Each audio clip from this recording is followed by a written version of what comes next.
Elizabeth Thompson's heart pounded against the stiff hospital mattress, her fingers trembling around the edges of a vibrant, unexpected bouquet. She was days away from giving birth, but a sudden twist jolted her heart more than any labor pain ever could. On the card attached to those mysterious flowers was a name she never wanted to hear her husband's mistress.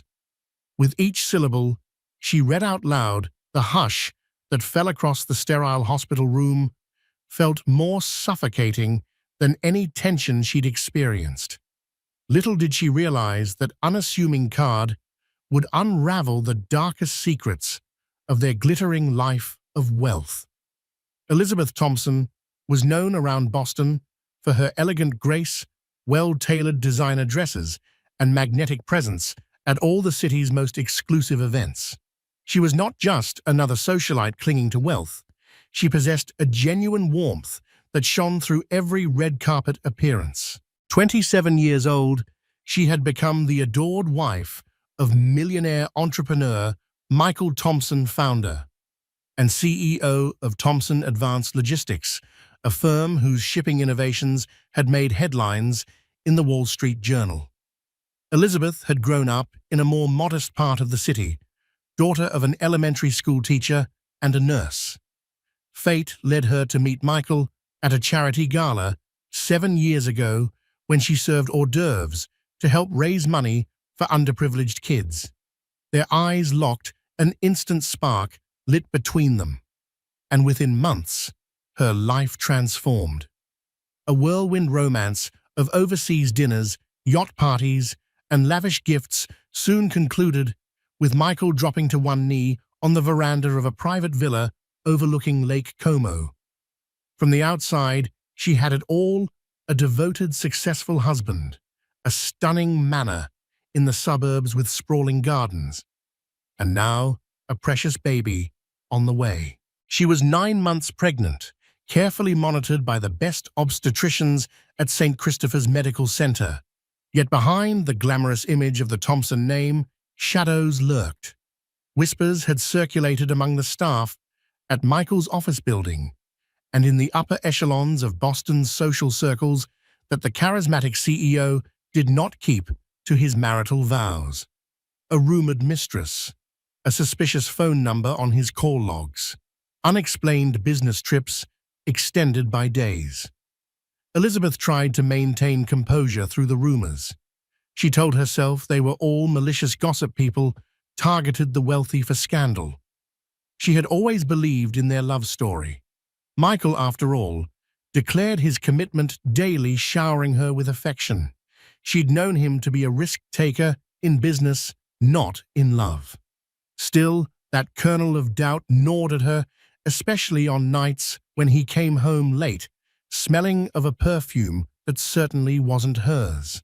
It was one such evening that Elizabeth first sensed that life as she knew it might be disintegrating. He returned after midnight, collar askew, tie missing.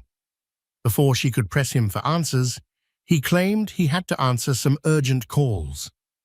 The next morning, during a routine checkup at the OB/GYN's office, Elizabeth overheard Michael quietly talking on his phone. The tension in his tone made her wonder, but he brushed it off as a client crisis. Nothing prepared her for the storm that would break inside that white-walled hospital room just days before her due date. In the swirl of intravenous drips and fetal heart monitors, a flamboyant florist cart arrived carrying the seeds of betrayal. Elizabeth was resting against fluffy pillows, the bright morning sun filtering through the big windows, watching gentle dust motes float in the hospital air. At 39 weeks pregnant, her doctor insisted on hospital observation because of earlier complications. Her blood pressure had spiked, and there was slight concern for preeclampsia. She had become used to the hum of machines, the occasional squeak of rubber soles from the nurses scurrying about. In her left hand, she held her phone, reading messages from her best friend, Sarah Davenport, who had flown in from Chicago to be near her during the final days of pregnancy. Suddenly, the door swung open. A nurse, wide-eyed, steered a large display of pink roses, white lilies, and delicate orchids into the room. The flowers practically swallowed the small metal cart they were perched on. Elizabeth's breath caught in her throat. Usually Michael was the type to gift her elaborate blooms. Her heart fluttered with naive anticipation. Maybe Michael was sending an apology for his recent aloof behavior. The nurse politely said, "Delivery for Mrs. Thompson," and placed the heavy bouquet on the small table next to her bed. Elizabeth noticed a pink envelope nestled among the stems with her name, Elizabeth, in ornate handwriting. She glanced at the nurse, grateful, but also perplexed. Michael never used pink envelopes, and his handwriting was bolder, more angular. Not wanting to appear suspicious, she returned a bright smile before the nurse left, shutting the door gently behind her. When Elizabeth opened the envelope, her stomach tightened. The card read, "My dear Elizabeth, I know you're about to become a mother soon, and I wanted to extend my congratulations. This is a reminder that life and love aren't always what they seem." Signed, Carla Donahue. In one corner, in smaller print, it said, "P.S. I wonder if Michael's told you about us." Elizabeth's hands trembled. Her vision blurred. The name struck her like a thunderbolt. Carla Donahue. She'd overheard Michael whisper that name once during a phone call. He had shrugged it off, claiming it was a new assistant, or possibly a client he was looking to impress. Now, an uneasy hush settled over the room, as she found it difficult to breathe. The sweet fragrance of roses was suddenly suffocating. She reached for the bedrail and carefully slid her legs to the side, feeling her baby move in protest at her tension. 1,000 questions crammed into her head. Why would a mistress send me flowers? What does she mean by, "I wonder if Michael's told you about us"? Has Michael truly betrayed me? She prayed it was all a sick joke from a bored social rival. Yet the presence of that card, undeniably real, left her reeling. She hated the sense of being watched, manipulated, or pitied. She reread the lines, searching for clues. Then she realized the card's final line, "I wonder if Michael's told you about us," was so direct, as if Carla wanted to force her hand, rub salt in the wound, make it impossible for Michael to wiggle out of the allegations. Elizabeth's blood pounded in her ears. Within minutes, Sarah burst into the hospital room, phone and coffee in hand. She stopped mid-step, noticing Elizabeth, pale and startled. "Liz, oh my God, are you okay? You look like you've seen a ghost." Elizabeth could barely muster words. She handed the card to her friend, who read it carefully, her eyes widening. "Who the hell is Carla Donahue?" Sarah demanded the protective best friend, instinct flaring. "Do we know her?" Elizabeth shook her head, tears welling. "I've heard her name before.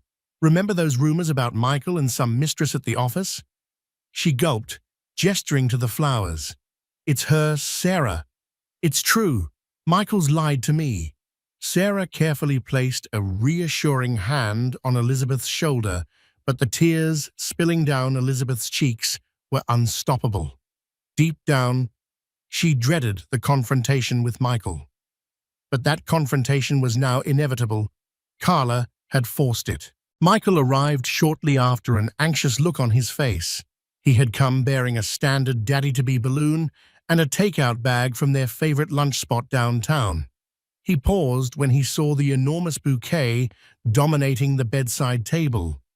Elizabeth watched him glance at the card in Sarah's hand, his expression shifting from confusion to realization within seconds. "Who sent these?" he asked, voice quavering slightly. Elizabeth locked her gaze on him. The card held up like damning evidence in a courtroom. "Carla Donahue," she replied, her voice cold with heartbreak. "Does that name ring a bell?" Michael, Sarah stepped out politely, giving them space. She whispered something like, "I'll be outside if you need me," but Elizabeth barely registered it. Michael's jaw tightened. "Liz, I can explain." Her stomach churned a swirl of heartbreak and anger. She braced herself, wanting to keep calm for the baby's sake, but the floodgates opened. "Explain?" she echoed, voice trembling. "Explain why a woman I've never met, who claims to be involved with you, is sending me flowers in the hospital with cryptic messages." Michael stepped closer, but Elizabeth leaned away, pressing her back into the pillows. He exhaled heavily, as if gathering the strength for a confession. "Carla and I had a short affair a couple of months ago," he began. "It was a mistake. I ended it as soon as I realized how wrong it was. It meant nothing, I swear. Clearly it meant something to her." Elizabeth interjected hot tears, tracing her cheeks. "She's mocking me with these flowers, Michael. She wants me to know everything. Why now, a few days before I give birth? This is despicable." He ran his hand through his perfectly styled hair, suddenly looking like a child cornered by stern parents. "I guess she wants to destroy what we have.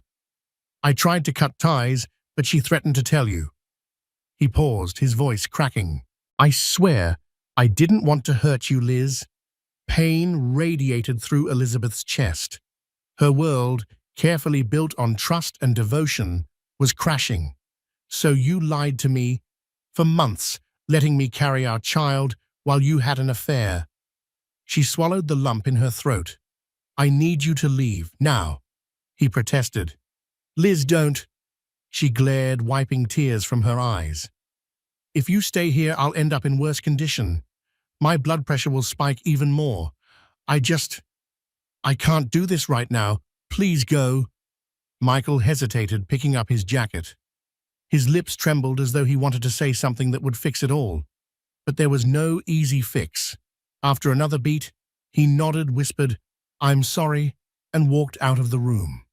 Alone with the mountain of flowers, Elizabeth pressed a hand to her stomach, feeling the baby kick. She tried to stifle a sob, but it turned into a trembling cry that echoed through the hospital corridor. Elizabeth spent that afternoon sliding between heartbreak and numbness. She told the nurses she was just hormonal to explain her teary face, but inside she was fracturing under the weight of betrayal. Over the next hour, she placed a call to her mother, who lived in Vermont. Her mother's gentle voice tried to reassure her. "Come home if you need to. We'll welcome you any time. Don't worry about the money or anything else. Just take care of yourself and that baby." She also phoned an old confidant, John Maxwell, a close family friend who had once worked with Michael. John had left Thompson Advanced Logistics a year ago to start his own consulting firm, rumored to be unhappy with Michael's leadership style. Elizabeth remembered him as a kind man who gave fatherly advice, the one who'd guided Michael in his early startup days.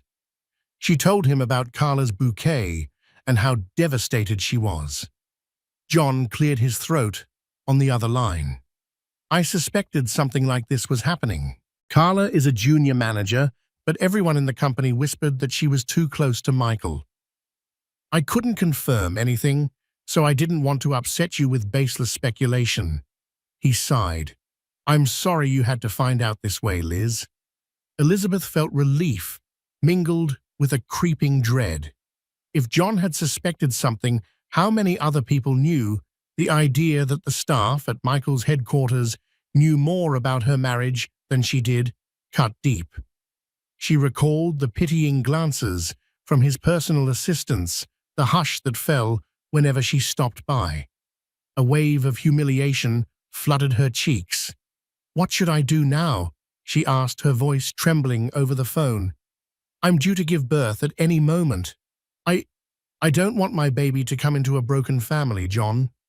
He paused. "I can't tell you what to do, but you need support. Emotional, legal, everything. If Michael truly wants to fix this, he'll have to step up.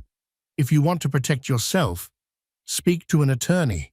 Make decisions that are best for you and your baby. Don't let your emotions or Michael's pleas overshadow your instincts. Elizabeth ended the call, feeling a grim sense of resolve. She dialed a family lawyer recommended by Sarah. Her fingers shook with every ring.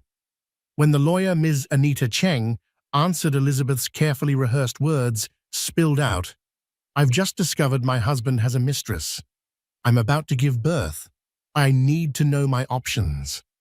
While Elizabeth wrestled with heartbreak in her hospital bed, Carla Donahue basked in the aftermath of her carefully orchestrated scheme.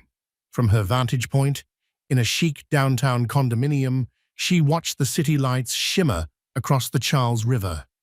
She knew the flowers had been delivered because her contact at the floral shop sent her a confirmation text. She could almost taste the scandal swirling in the Thompson household. She expected Michael to come begging soon, or at least to lash out, but she was prepared. Carla was not the demure personal assistant the world assumed. She had grown up, under modest means, clawing her way up the corporate ladder with sheer ambition and cunning. Meeting Michael at an industry conference set her sights on his attention, which she eventually secured through late-night work sessions, flirty phone calls, and carefully timed compliments. She'd reeled him in, and for a time Carla genuinely believed Michael might leave his wife. But as the months wore on, it became clear he valued his image more than he valued her. So Carla took matters into her own hands. She wanted to watch Michael squirm, to realize that betraying her was dangerous. Sending flowers to Elizabeth was only the first step in Carla's twisted plan.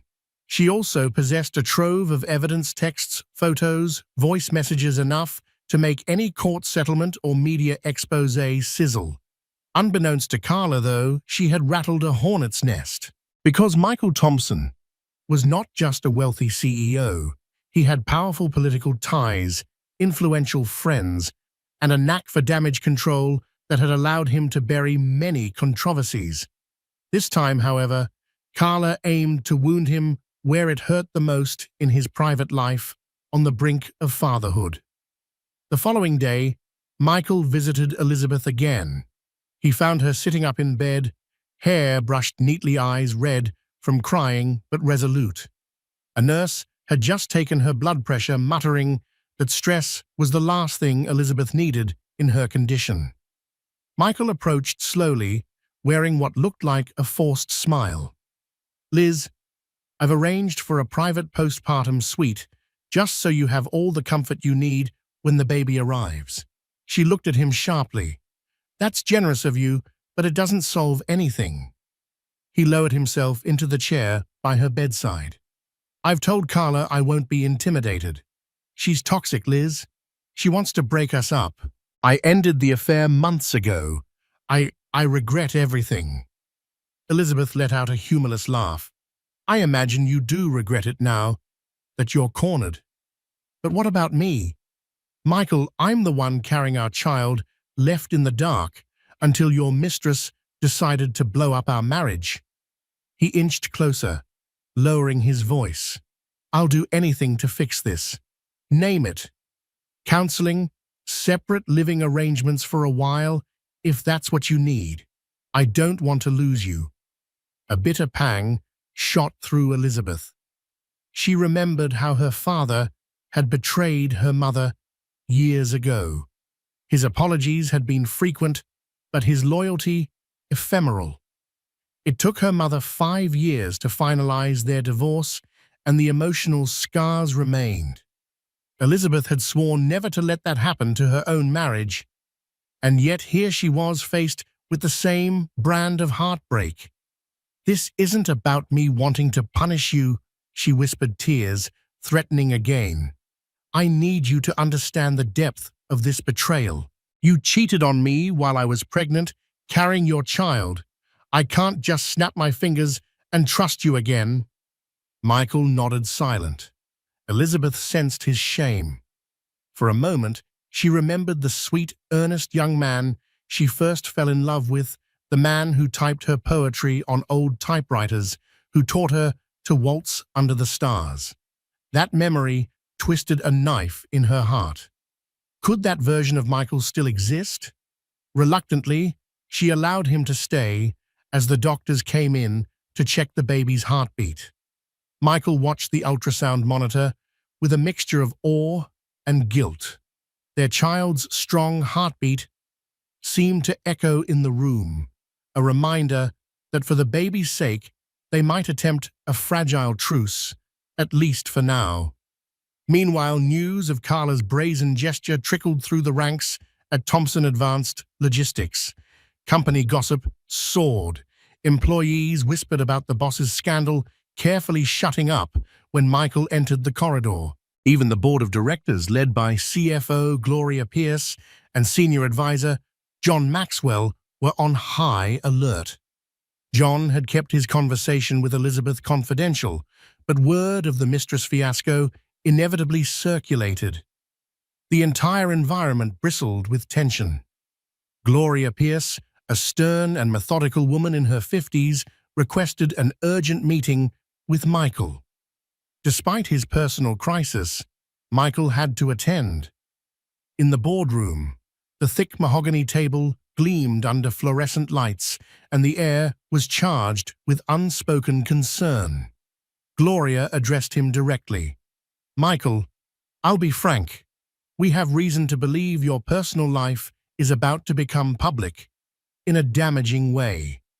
Carla Donahue is rumored to be very disgruntled, and she's hinted at leaking sensitive information about the company." Michael's face darkened. "I'm handling it." Carla signed an NDA upon her promotion. Gloria exchanged glances with John Maxwell, who sat quietly, arms folded. Non-disclosure agreements aren't bulletproof against personal vendettas, especially if she frames her story as a Me Too scenario or calls it workplace harassment. We must protect the company from any scandal that jeopardizes shareholder interests. John's steady gaze fell on Michael. "We want to ensure a stable environment for our investors, staff, and clients. If Carla leaks texts or claims you exploited your power as CEO, we could face intense media scrutiny, which can drag down our brand." Michael massaged his temples. "I'll talk to Carla. I'll pay her off if I must. It's cheaper than a lawsuit." Gloria pressed her lips together, unimpressed. "We can't endorse hush money. It sets a dangerous precedent. We need you to personally ensure this is handled discreetly. Otherwise, the board may consider stronger measures, like requesting your temporary resignation or stepping down as CEO." A heavy silence fell.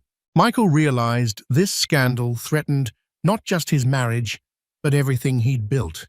He nodded gravely. "Give me time. I'll fix this. I'll keep the board updated." Yet behind his confident words, Michael's mind spun. He was losing control of his wife, his business, his reputation. Carla's name now haunted him day and night. Elizabeth woke up to mild contractions, the first signs that labor might be approaching. The doctors administered medication to manage her blood pressure, but the constant stress of Carla's revelations still loomed. Sarah suggested that maybe Elizabeth needed a break from the intense environment, some fresh air, a short walk. However, Elizabeth's doctor insisted she remain in the room for close monitoring. Amid the beeping monitors and swirling anxiety, Carla Donahue herself strode through the hospital corridors. She wore a tailored black dress, stiletto heels clicking on the polished floor. She had cunningly found out Elizabeth's room number from an acquaintance in hospital administration. After all, it's amazing what a healthy bribe can accomplish. When Carla pushed open the door to Elizabeth's private suite, a stunned hush fell. Elizabeth was sitting up, wincing at a contraction, while Michael stood by her side. Carla's sudden presence sent a chill through the room. Michael froze, eyes blazing with anger. Elizabeth's pulse spiked. "What are you doing here?" Michael demanded, stepping forward as if to block Carla's path to Elizabeth. Carla's lips curved into a mocking smile. "I came to see how the mother-to-be is doing. I thought it was only fair given all the excitement." Elizabeth felt raw fury surge through her. "You have a lot of nerve showing up here uninvited." Carla shifted her weight, her icy stare, never leaving Elizabeth. "Call it closure. I just wanted to see your face, dear Elizabeth, to make sure you got my flowers." "I trust you read the card aloud?" Michael seethed. "That's enough, Carla. You've caused enough damage." He glanced anxiously at Elizabeth, who looked close to tears. "She's under a lot of stress. You need to leave." Carla's eyes sparkled with triumph, as though she thrived on the chaos. "Stress isn't good for the baby," she remarked casually, adjusting the strap of her handbag. "But you should have thought of that when you jumped into my bed, Michael." Elizabeth grimaced, a fresh contraction, twisting her abdomen. "Please, just leave," she whispered through clenched teeth. Carla began to turn away, then paused, brandishing her phone. "I have evidence that could ruin you, Michael. And you, Elizabeth, should know the full extent of what happened. If you're going to make decisions for your child's future, you deserve every detail. And I'm more than willing to share, unless Michael steps up with a compelling reason for me to remain silent." With that, she spun on her heel and walked out, leaving behind a tension so thick it stifled the air. Elizabeth sank back onto the pillows, tears streaming anew. Michael's face was ashen, his mind obviously racing. He reached for Elizabeth's hand, but she turned away, her heart hammered by betrayal fear and the ominous threat Carla had just laid out. By evening, Elizabeth's contractions became more frequent. Sarah arrived at the hospital with a small overnight bag and comforting words. Nurses flitted in to check dilation. The time for the baby's arrival was drawing nearer, but the swirl of heartbreak and turmoil overshadowed what should have been a joyful moment. Michael lingered in the hallway, speaking hurriedly into his phone. Elizabeth could sense his desperation as he tried to call Carla, presumably to beg for mercy. She overheard snippets of his pleas. "Don't do this. I'll arrange a settlement. Just leave Elizabeth out of it. This isn't about you and me anymore." But Carla was beyond reason. Her grand plan was unfolding exactly as she wanted, and she craved a bigger payoff. The next morning, at 5 a.m., Elizabeth's water broke. Amid the chaos, Michael rushed to her side, her anger toward him overshadowed by the physical ordeal of childbirth. Nurses brought in extra pillows, the obstetrician arrived, and the overhead lights shone starkly on the sweat beading Elizabeth's brow. The baby's heart rate fluttered on the monitor, and Elizabeth endured wave after wave of contractions. It was an agonizing, intense experience. Yet in the throes of labor, Elizabeth found a small measure of solace, focusing solely on the child inside her. She was determined to bring this life into the world safely, no matter the heartbreak swirling around them. After 12 grueling hours, tears of pain turned to tears of joy as Elizabeth finally heard the baby's first cries. A nurse placed the wriggling precious newborn into Elizabeth's trembling arms. A boy, pink wailing, utterly helpless. Michael stood by, his eyes flooded with emotion, though overshadowed by guilt.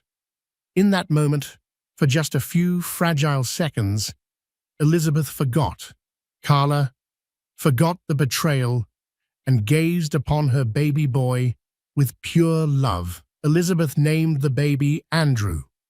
She nursed him gently, the curve of his tiny hand wrapped around her finger. Michael tried to approach, murmuring words of gratitude and admiration for her strength. But the raw tension between them still lingered even amidst the wonder of new parenthood. Sarah and Elizabeth's mother came in, showering the newborn with coos and kisses. Elizabeth's mother briefly acknowledged Michael with a curt nod, but gave her daughter a look that said, "We'll talk later." Elizabeth knew that her mother was disappointed by Michael's affair and protective of her daughter's well-being. By the second day, Elizabeth felt slightly stronger, though still drained from labor. She was drifting off to a restless sleep when her phone buzzed. She checked it, heart plummeting at the name on the screen, Carla Donahue. Some part of her wanted to ignore it, but her fingers moved almost involuntarily, tapping the message open. "Congratulations on the baby, Elizabeth. I'm sure he's beautiful. If you'd like to know the full story of me and Michael, do call me. Or maybe I should just send you screenshots. Cheers." A flare of anger coursed through Elizabeth, and she tossed the phone onto the bed. That was all it took for her blood pressure to spike again. The nurse frowned over the vitals, reminding Elizabeth to stay calm. But how could Elizabeth remain calm when Carla was clearly determined to keep her wounds fresh, determined to keep the drama alive? And perhaps, in the darkest corner of her mind, Elizabeth did wonder about the specifics, all the secrecy, the possible length of the affair, the gifts, the hotels, the elaborate lies. Knowing the full truth might be the only way to make an informed decision about her marriage. That evening, Michael leaned against the edge of Elizabeth's bed, watching baby Andrew slumber in the bassinet. Elizabeth feigned sleep, uncertain if she was ready to speak. But Michael, perhaps sensing her wakefulness, started talking in a subdued tone. "I should have told you everything from the start. I was wrong to hide it, hoping it would blow over. I don't want Carla controlling our lives." Elizabeth opened her eyes and shifted to face him, arms aching from supporting the newborn earlier. "What exactly is everything?" she asked. "I need the truth. Did you love her?" He shook his head vehemently. "No, it was never about love. I was stressed with the new product launches, dealing with board pressure, and I stupidly fell into Carla's flirtations. It happened a handful of times, never more. I ended it before you even suspected anything. But Carla, she's manipulative. She threatened to ruin me, to ruin us if I didn't keep seeing her or pay her. I hoped ignoring her would solve it." Elizabeth's voice trembled. "You brought her into our marriage, our home, indirectly. She's turned our baby's birth into a nightmare of scandal." She wiped a stray tear. "I'm not sure if I can forgive you for that. You broke my heart." Michael lowered his gaze, tears slipping down his cheeks. "I know I did, and I'll spend the rest of my life making it right if you'll let me. We can get a legal agreement, a post-nuptial, if that makes you feel safer. Please, just give me a chance." A war raged inside Elizabeth. She loved him, the father of her child, but the betrayal was too raw. "I need time," she whispered. He nodded, as if accepting a temporary defeat. "Take all the time you need," he said gently. "I'm not going anywhere." On the fourth day after Andrew's birth, Elizabeth was set to be discharged. A friend of the family, Dr. Margaret Holcomb, came to see the baby. Dr. Holcomb was also Elizabeth's longtime mentor, someone who'd nurtured her spirit from a young age, encouraging her to pursue philanthropic work alongside Michael. She exuded a wise, comforting aura, with salt and pepper hair pinned neatly in a bun. Elizabeth confided in her about Carla's card and the subsequent drama. Dr. Holcomb sighed, pulling up a chair. "Sometimes the thing that hurts us the most is better brought into the light than kept in the dark. That card you read, and the fact you read it out loud to Michael, forced him to confront his actions. The truth is painful, but it's necessary. The question is, what comes next?" My dear, tears welled in Elizabeth's eyes. "I'm not sure. This child is my priority. I can't let Carla keep blackmailing us or tormenting me." My lawyer, Ms. Cheng, is looking into how to protect us from Carla's threats. Dr. Holcomb placed a gentle hand on Elizabeth's arm. Lean on your support system. Don't let pride or fear isolate you. And remember, Andrew deserves parents who strive for peace, whether together or apart. Stepping back into the Thompson mansion felt surreal. The baby in Elizabeth's arms cooed softly, oblivious to the tension swirling in the lavish foyer. Michael led the way, turning on lights as if trying to brighten the heavy mood. The staff offered their congratulations in hushed tones. Elizabeth forced polite smiles, but everyone sensed the shift in the household. That evening, in the grand living room, where tall windows overlooked the carefully manicured gardens, Elizabeth rocked Andrew to sleep. She stared at the mesmerizing flicker of the fireplace, remembering happier times, holiday gatherings, dinner parties, lazy Sunday afternoons with Michael. This home, once a fortress of love, felt tainted now. Michael quietly approached, setting a warm blanket around them. "I arranged for extra security," he said softly. "No one gets in unless we approve. I'll do anything to protect you and Andrew from Carla's intrusion." Elizabeth glanced up, eyes heavy with exhaustion. "I appreciate it," she said, meaning it genuinely. "But you have to realize that security cameras won't protect me from heartbreak or from the possibility of more secrets." Michael bowed his head. "I know. I want to earn back your trust." She nodded slowly, uncertain how or when that might happen. "I'm meeting with Ms. Cheng tomorrow to discuss the legal side of things. I need to protect Andrew's future, no matter what." His face reflected a flicker of fear at the prospect of legal steps, but he didn't protest. "I'll cooperate. Anything you need." In a glass-walled conference room at Cheng & Associates, Elizabeth sat across from Anita Cheng, a poised attorney specializing in family law for high-net-worth individuals. The lawyer reviewed the thick file in front of her, financial documents, property titles, prenuptial agreements, and the details Elizabeth had shared about Carla. Ms. Cheng began removing her reading glasses. "First, I'm sorry you're going through this. Let's lay out some options. If you choose to pursue divorce, we can negotiate for child support, alimony, and property division. Michael has significant assets. If you want to remain married, we can draft a post-nuptial that secures your financial stability and ensures fidelity clauses. It's not always romantic, but in these circumstances, it can protect you." Elizabeth fiddled with the pen on the table, baby Andrew sleeping in a stroller nearby. "I don't know if I want a divorce. At least not yet. I need to see if he's truly remorseful, if we can salvage the marriage for our son's sake." Ms. Cheng nodded.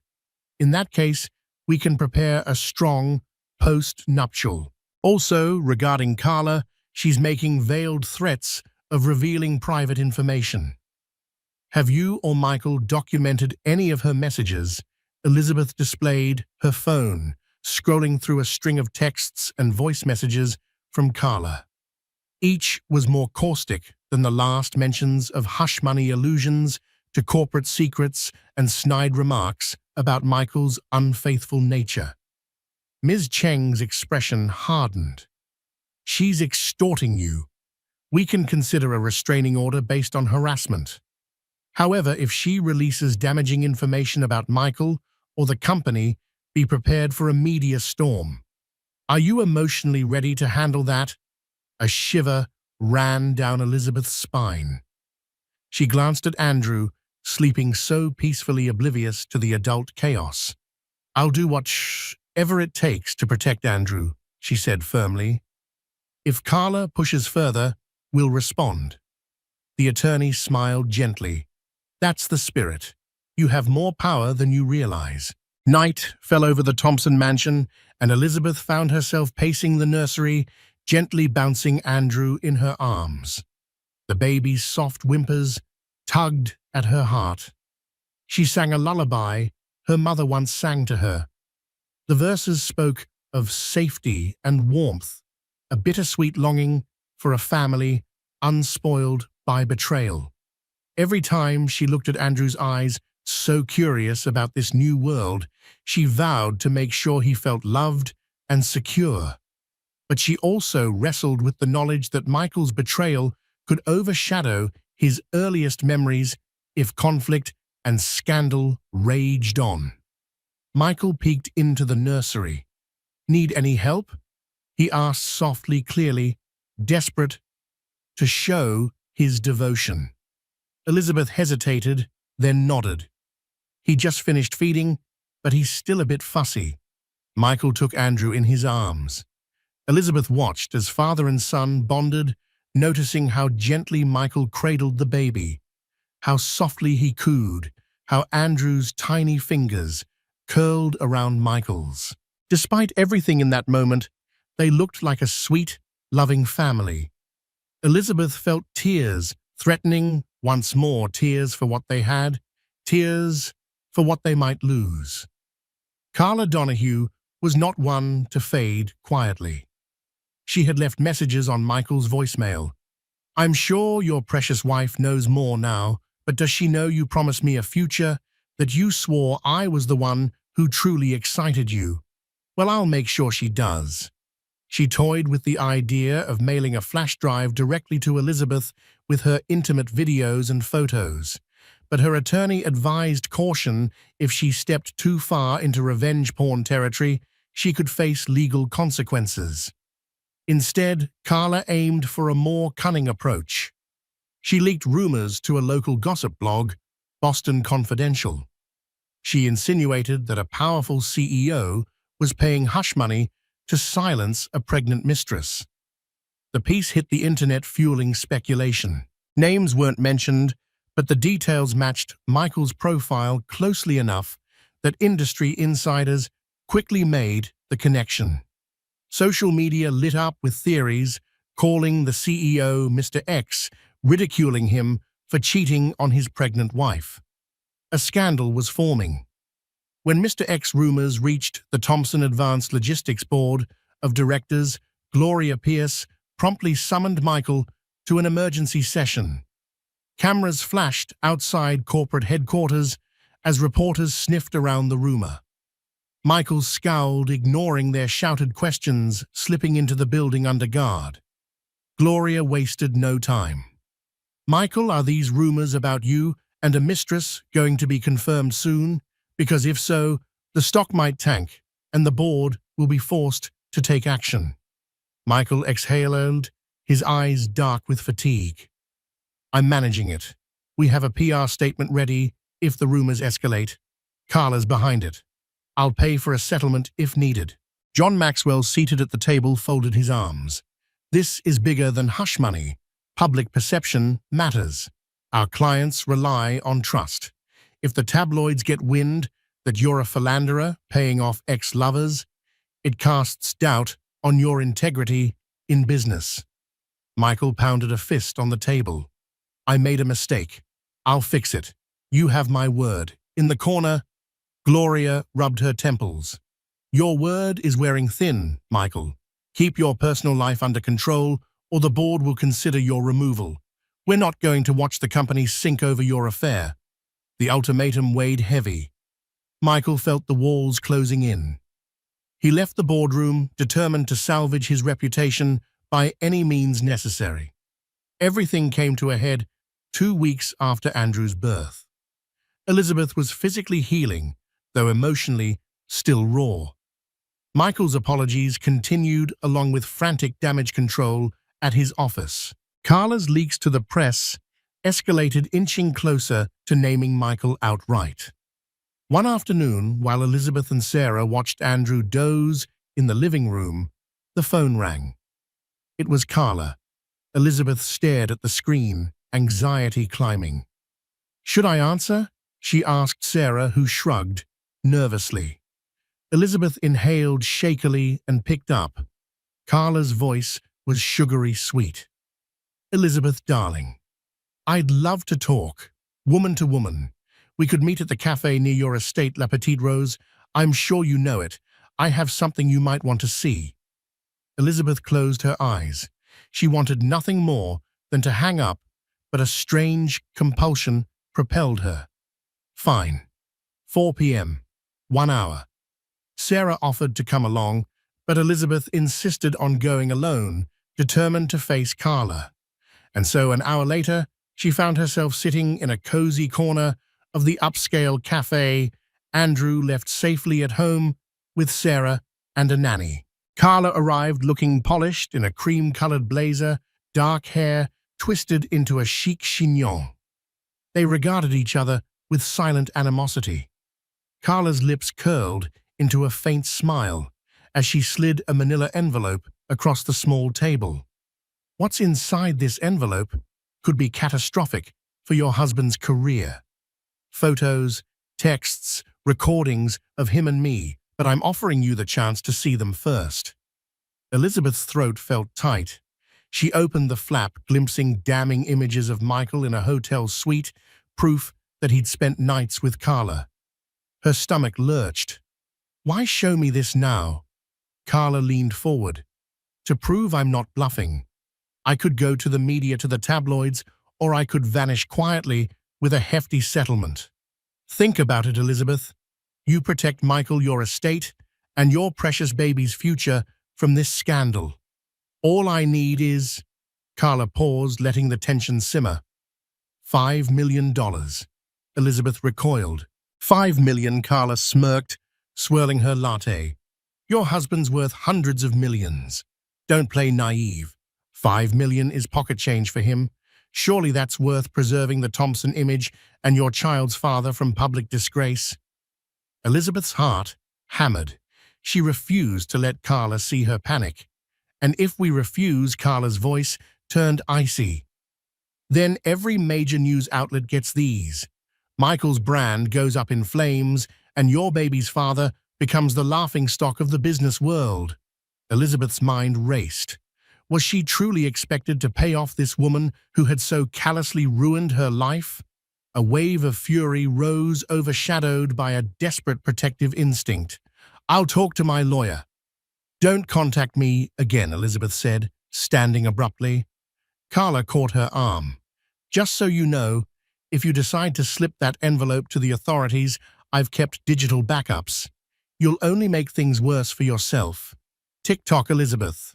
Elizabeth yanked her arm free, chest tightening with anger and revulsion. Without another word, she left the cafe, ignoring Carla's smug stare. That evening, Elizabeth revealed Carla's ultimatum to Michael and Ms. Cheng on a speakerphone call. Michael turned pale. $5 million? She can't be serious. Ms. Cheng's voice crackled. She could be, and she's documented the affair thoroughly. If she makes it public, your credibility's shot. If we sue her for extortion, it drags out in court, and the evidence might be aired publicly. She's put you in a bind. Elizabeth stepped forward, setting Andrew's pacifier down. I say we let her do her worst. Why keep living in fear of her threats? You made a mistake, Michael, but should we really pay millions to hide it? Michael clenched his jaw, guilt written all over his face. If the board finds out how deep this goes, they might remove me. The scandal would overshadow everything. Our stocks could crash. I'd lose control of the company. We'd be consumed in a media circus. That's not good for you or Andrew either. Elizabeth sighed, eyes filling with tears. She hated that Carla had so much power over them. She glanced at her newborn, who fussed softly in the crib as though sensing the tension. A single tear rolled down her cheek. She had to decide, risk a massive, humiliating scandal or hand over hush money to the woman who had destroyed her peace. Ms. Cheng tried to remain neutral. Legally, you can gather evidence of extortion if you want to press charges, but it's risky. Carla's no amateur. If you pay her, you'll want an airtight settlement agreement with a non-disclosure clause. Michael looked at Elizabeth, his voice trembling. "What do you think we should do, Liz?" She stared back, the rage and pain inside her fueling her words. "I can't decide for you. It's your affair, your disgrace. But if you do pay her, I'm not letting it go without serious conditions. We'll sign that post-nuptial, you'll give me full oversight of the finances, and we decide how we move forward." He nodded solemnly, tears threatening. "I'll do it. Whatever you need." Within a week, Ms. Cheng and Carla's lawyer hammered out a settlement agreement.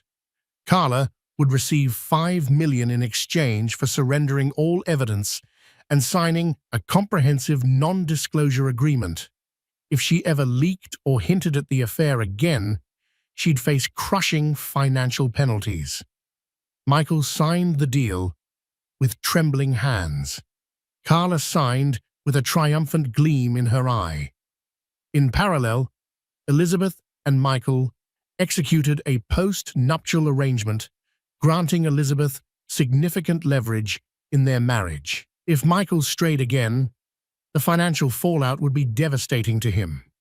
He pledged the family home solely in her name, set up a trust fund for Andrew that Elizabeth controlled, and added stringent clauses guaranteeing her security.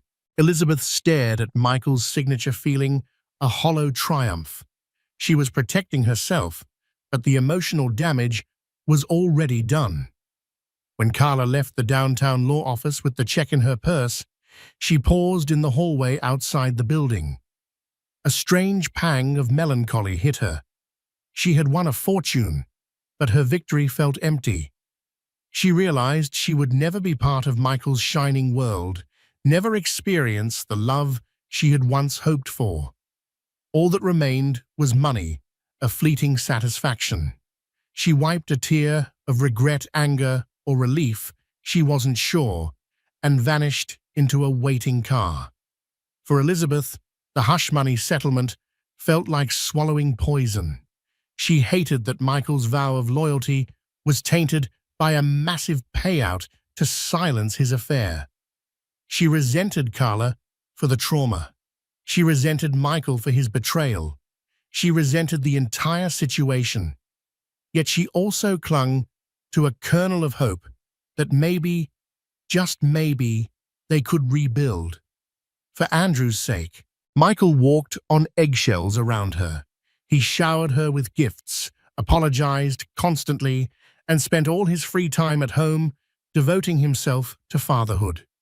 He relinquished control of finances per the post-nuptial agreement.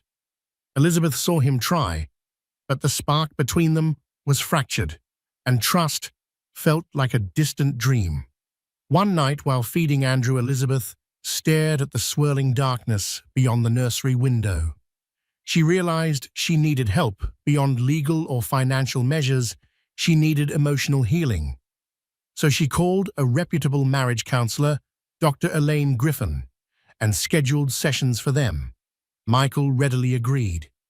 Inside Dr. Griffin's softly lit office, Elizabeth and Michael faced each other on plush chairs. Andrew stayed at home with a nanny while they tried to dissect the ruins of their relationship. Michael, wringing his hands, confessed his insecurities, the fear of fatherhood, the massive pressures from the board, the allure of an illicit fling that offered an escape from responsibility. Elizabeth, tears brimming, revealed how abandoned she felt, left alone while pregnant, and suspecting her husband was cheating. "It was never about you not being enough," Michael insisted. "I was weak. I lost sight of what mattered." Elizabeth inhaled unsteadily. "You said you loved me while lying next to another woman. You realize how deeply that stings." He nodded, silent tears escaping. Dr. Griffin asked them to practice open communication, discussing the wounds without immediate blame or retreat. The therapist suggested, "You both need to find a new normal if you plan to stay married. Rebuild trust by total transparency, passwords, whereabouts, daily check-ins. It's not easy, but it's a start." Though each session was painful, they left with a sliver of optimism. They were speaking honestly, if nothing else. Elizabeth began reasserting control over her life. She found a new purpose in philanthropic work, setting up a fund for single mothers, dealing with hospital expenses, ironically inspired by her own painful experience. She thrived in the idea of helping others. Meanwhile, Michael poured energy into regaining the board's confidence. He orchestrated a major partnership with John Maxwell's consulting firm, bridging old rifts. He publicly maintained a squeaky clean image, hoping to overshadow the rumor mill. Slowly, the gossip about Mr. X faded. Carla's name disappeared from the tabloids, courtesy of her expensive silence. Yet behind every forced smile at corporate gatherings or philanthropic events, Elizabeth felt pangs of betrayal. She watched couples at these galas, wondering if they carried secrets too. She realized how illusions can overshadow reality.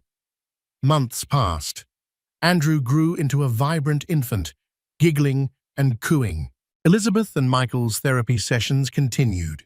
Their arguments grew less frequent, replaced by cautious conversations, hugs that lingered a bit longer. Once in a while, Elizabeth found herself smiling at Michael's jokes, almost forgetting the heartbreak. But then she'd recall Carla's mocking flowers, that pink envelope, and the scrawled message, "I wonder if Michael's told you about us." One crisp autumn morning, Elizabeth opened a drawer in the nursery to find the old envelope from Carla. She had kept it, perhaps as a reminder not to be naive again. She touched the card's edges, remembering the day her world seemed to collapse. Michael entered, noticing the tension on her face. "You still have that?" he asked quietly. She nodded, swallowing a lump in her throat. "I don't know why I kept it. Maybe to remind myself how fragile trust is." He gently took her hands. "Liz, I'm not that man anymore. The affair was a terrible lapse in judgment. I'm trying every day to be worthy of you and Andrew." She studied his eyes, worn by regret, softened by fatherhood. "We still have a long way to go." He squeezed her hands. "I know, but if it's okay with you, I'd like to walk that path together." She hesitated, then gave a small nod, her eyes moist. They embraced, neither certain how the future would unfold, but both willing to try. Months stretched into a year. Slowly, Michael and Elizabeth learned to communicate better.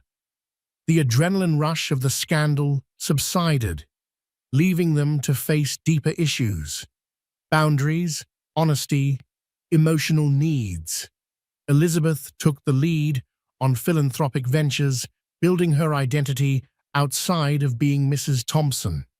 Michael, for his part, rearranged his priorities: less time at the office, more time with family, transparency, with phone records and schedules, even letting Elizabeth drop by his office unannounced. Each day was a test of trust, but the memory of that hospital card lingered, a symbol of how quickly illusions can shatter. Over time, Elizabeth realized that healing doesn't mean forgetting or denying the pain. It means acknowledging it and choosing to move forward anyway. She never forgot Carla Donahue's smirk or the swirl of pink roses in the hospital room. Yet that scene, once so devastating, transformed into a crucible that forced Elizabeth to discover her own strength and forced Michael to confront the consequences of his betrayal. They would never be the same couple who danced under the stars in Lake Como, but maybe they could be something new, older, wiser, forged by fire. Thank you for joining us on this whirlwind journey through love, betrayal, and redemption. We witnessed how a single bouquet of flowers exposed hidden truths, tested a marriage, and forever changed two lives about to welcome a precious child into the world. In the face of heartbreak, Elizabeth found the inner strength to protect herself and her baby, while Michael confronted the fallout of his actions and fought to earn back her trust. Their path forward remains uncertain, but it's one they've chosen to walk together, shaped by the lessons of hard-won forgiveness. If you found yourself hooked on every twist and turn of this real-life drama, please take a moment to like, share, and subscribe to our channel. Your support helps us bring you more captivating stories that explore the deepest corners of the human heart. Stay tuned for more tales of passion, conflict, and the power of love.